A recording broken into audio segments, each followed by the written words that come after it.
Hello and welcome back to my channel, and welcome if you are new. Today's video is going to be something a little different for you guys. I'm just going to sit down, kind of do a life update. I do have a lot of new followers recently, and so I figured this would be a good chance for them to get to know me better and for us to communicate, and let's just become some friends. So what I'm about to talk about right now, if you suffer from depression or, you know, any mental health, if you have anything like that going on, I'm just gonna throw out a trigger warning right now. This video could get pretty deep, so I'm just giving you guys a fair warning on that, so that way you are aware of what's going on and stuff. So let's just go ahead and get real with each other, you guys. Let's just chat. So make sure you go ahead and watch my other video about depression first. I will make sure to have that video linked in the description box down below, so that way you can just go ahead and watch that. That'll kind of describe a little bit better about what's going on and kind of give you a better feedback about what I'm about to talk about. But let's just go ahead and get into today's video. So in my last life update video, I had talked about getting on Zoloft or sertraline. I'm still on that. However, my doctor went ahead and gave me the okay to start weaning myself off. So we're headed up in a good up direction. For those who don't know, it'll explain it in the other video, but just a quick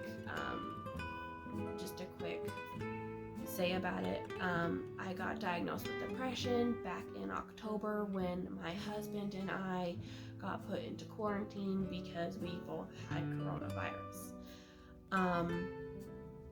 So we were both quarantined for about 3 weeks because all 3 members of my household ended up getting it. For those who don't know, it's me and my husband, and then we have a 1.5-year-old toddler. Well, he's 1.5 now, but so all 3 of us ended up getting the coronavirus, and so we each had to stay quarantined or whatever, and so that's when my depression had really started. However, I do feel like it had started over the summer when my son Owen decided to self-wean himself from nursing. It kind of just happened overnight. He got a double ear infection and he just was like, nope, I'm done. So I mean it was great that it happened that way, but my mama heart wasn't ready, and I feel like that's kind of what started it. But then being in quarantine is kind of just like what set it all up. So anyway, that's that in a nutshell. So I Sunday will be 1 week of doing a lower dose, and then so when I hit my 2-week mark of the lower dose, then I can just stop taking it. It's not just something that you can just just stop taking. You have to slowly and gradually wean yourself off, because if you just stop taking it, then it's something that could cause even greater problems. So moving on, in my other video I also talked about having gallbladder issues. Well, I actually found out that my gallbladder was not the cause of all the problems I've been having. I did still have the gallbladder attack. However, I have not had one since then, and I've had so many more tests done, so many more other doctor visits, but we'll get into that in a minute. So the gallbladder, I went in for the ultrasound, and it actually turns out that I had a 3mm sized polyp on my gallbladder, which when I went in originally for the first one, they did not tell me about until I went into my doctor for the follow-up to discuss all the problems I've been having. So that was all new to me, and he said that I will have to go in and get routinely ultrasounds about every 6 months to a year, just to make sure that the polyp hasn't gotten any bigger and that it's still under control, because if the size does get too much bigger, then the gallbladder will just need to get taken out. So I did not end up rescheduling the HIDA scan because I have some answers now, so I didn't really need that to happen. So anyway, so that's all of that. So Owen was born in September of 2019. So, and ever since then, I have been having like digestive problems.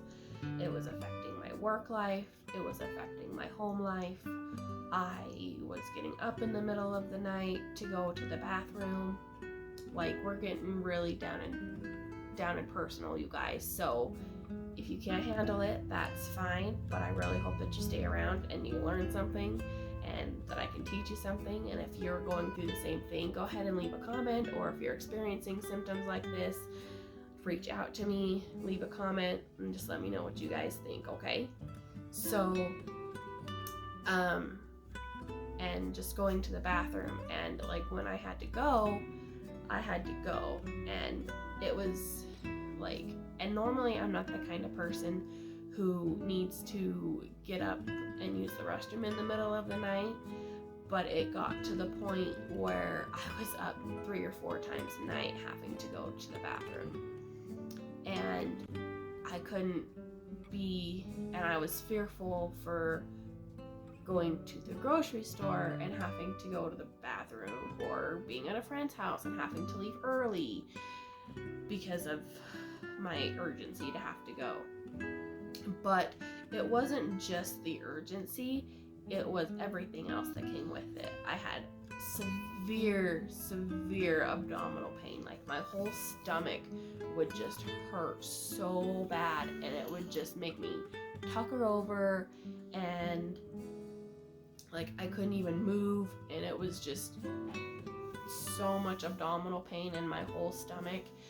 There was actually blood in my stool, which we'll talk about that in a second. And so I had been dealing with this for, you know, 1.5 years or whatever.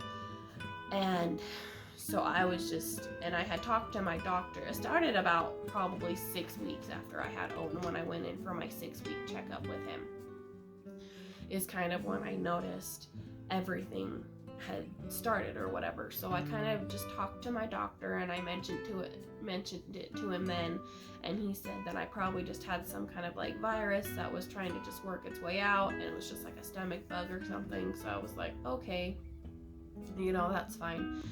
So, but it actually, you know, thinking back about it, it actually never went away. And it got to the point where I was pretty much just starving myself. I mean, I would eat like just little tiny snacks here and there, and then have a big dinner, but because trying to avoid the bathroom. And it got to the point where I was just really unhealthy with myself because I wasn't eating. And it's not that I was losing weight, but I was just, I don't know, I didn't really lose any weight. I was really good at maintaining it, but it was just the fact that I hadn't really eaten much in 1.5 years because I was just trying to do everything in my power that I knew to avoid having to use the bathroom. And like, so then I started taking like anti-diarrhea pills because it wasn't solid. Like, we're getting down and personal here. I'm gonna say that again, because if you can't handle it, then this is not the video for you. But every time that I went, it wasn't solid. It was just pure, like, and I told my doctor that. I was like, I can't remember the last time it was solid.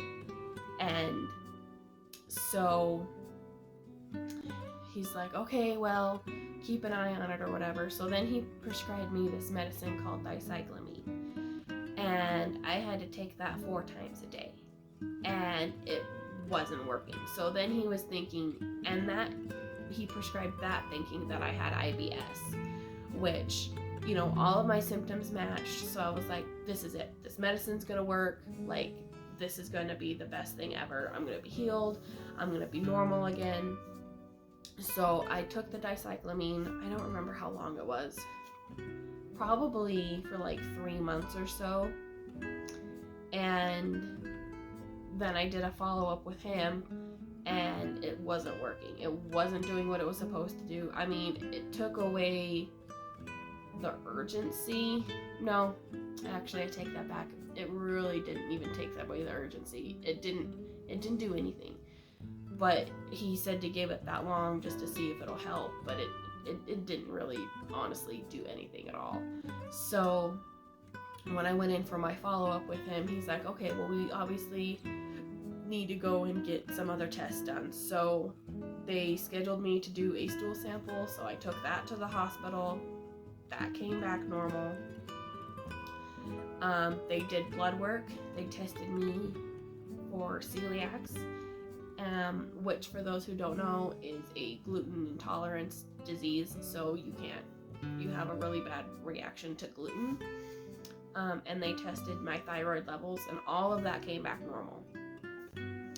So then he said that the next step would be to get a colonoscopy, which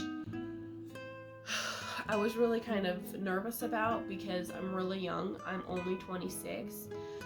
So, and my parents both just turned 50, and so they both just had their very first colonoscopy done. So to have one done at my age, I was really fearful because in my mind I was thinking the worst.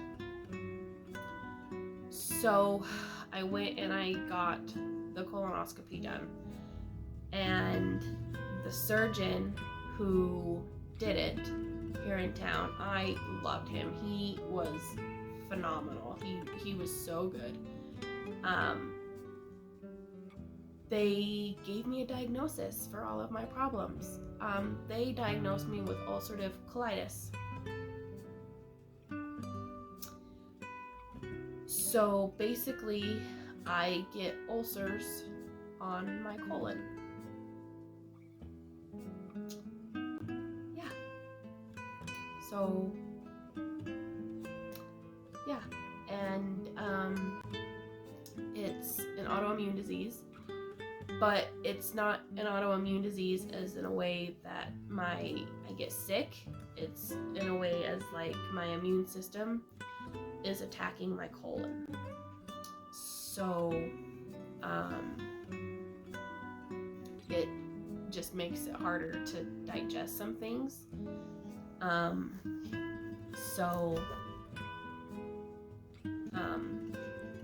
Yeah. So they gave me pictures when they were up in there, and he told me that he felt so bad for me that I have been dealing with this for a year and a half because of how irritated and inflamed my colon was. So they originally thought that it was Crohn's, which is a very, very similar disease. However, Crohn's only affects us one certain part of the colon, and my whole colon was affected and inflamed. So then my original thought was, well, could this turn into Crohn's? And they told me no, because of how inflamed my colon was, and then the fact that everything, my whole colon, it couldn't turn into that.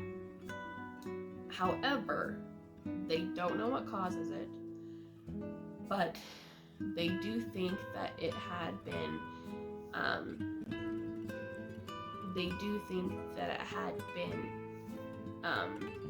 what am I trying to say? Like in my system for a while, and then the pregnancy kind of not necessarily caused it, but definitely like made it have its flare up. But the pregnancy didn't cause it. So now I have to be on medication for the rest of my life. And so I feel like that is why I'm okay to start weaning off of my depression medicine now, is because I do have answers. I am on medication now, and I'm not dealing, and it's really night and day. I got diagnosed in March. They said my inflammation was mild to moderate, so not, not the worst that they've seen, but it's pretty bad. So they took pictures of while they were in there, and then I compared the pictures to what my mom and dad looked like, and you could just see the difference in the redness and the irritation and just what a normal colon is supposed to look like compared to what mine looked like. And the doctor he really did feel so bad that I had waited that long to get in there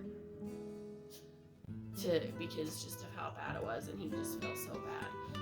So the medicine that I'm on is prednisone, which is a steroid, and he said that was the fastest way to heal my colon. He put it in remission per se, because it is a disease and it is lifelong, and there is no treatment or no cure, and it could be passed down to my kids and everything. However, I don't know, to my knowledge, there isn't anyone in my family that has this.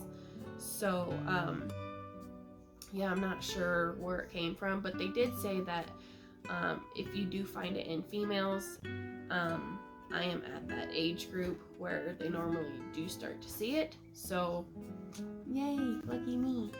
However, and then they did say as well that it could increase my chances of colon cancer, osteoporosis. So that's that. So I just did another follow-up after being on the medication. Like I said, I got diagnosed the beginning of March. So I am starting to wean off my prednisone now, just because, from what I feel like, things are getting back to normal. I mean, I haven't been normal in a year and a half, so I'm assuming this is what that is. And again, prednisone isn't one that you can just stop taking, so I am slowly weaning myself off of that as well. And then the other medicine that I'm on is called Salamine or Lialda, and that will have to be my lifelong medicine just to kind of keep things under control. So the prednisone is to help get things under control the fastest, and then the other one is to keep it there. Hopefully, that's the hope. And then if things start to go wrong or whatever, then they'll just have to switch me medications or whatever. Okay, if you're still with me this far in, I'm trying to keep it short and sweet, but if you're still here, thank you for watching this far. I have one more thing to talk about, and then we'll just go ahead and end the video. So one of the side effects for prednisone is weight gain, and boy has it hit me hard. Well, it probably doesn't help that I eat a row of Oreos a night, but that's besides the point, okay? So I have decided to join Weight Watchers. And for those who don't know, it's basically just a calorie counting program, and it just does it all for you in your phone. So, and then it goes by, they call it points or whatever. And their new program, I've actually done Weight Watchers a couple of times in my life, just because weight is something that I've always struggled with, and I have found that Weight Watchers actually works the best. So I just decided to join that up again, me and my mom. So their new program that they have going on, they have 3 plans. They have a green, a blue, and a purple plan, and I'm actually on the green plan. So basically, how to describe it is I can eat 33 points in a day, and then based on my weight and my height and everything and how much I want to lose, and then I have so many other weekly points to spend. Like if I want to go out for an ice cream or whatever, then that can just get added onto that. So I've been doing that for almost a week as well, and so that's been going good, just to help lose all of this extra weight that this prednisone has helped me gain. I'm hoping too that once I get all the way weaned off of it, that it will, because a lot of it is just water weight, my doctor said, so I'm hoping that once I get all the way off of it as well, that it will kind of help come off that way as well. So all of the new What's for Dinner videos are going to be Weight Watchers related, and I'm super excited because some of them, the ones that I've tried so far, have been super, super good. So if that is something that you're into as well, go ahead and make sure to give this video a thumbs up. Let's connect in the comments down below. Go ahead and leave me a comment. If any of these symptoms or anything about my UC is what they call it, or if you are interested in knowing more about the Weight Watchers program, go ahead and reach out to me and I'd be happy to answer any questions that I have. So that's all that I have for you today. I hope that you made it this far. Thank you so much for watching. This is kind of a longer video, but I just had a lot to catch up with you guys, and I've been meaning to get on here, but I just wanted to make sure that I had all of the answers and everything that I wanted to give for you guys before, just in case you had any questions. So like I said, if you made it this far, you guys are rock stars. Make sure you go ahead and give this video a thumbs up. Also, make sure you are subscribed and you hit that red bell so you don't miss any of my new notifications, and we'll go ahead and we'll see you in the next video. Bye.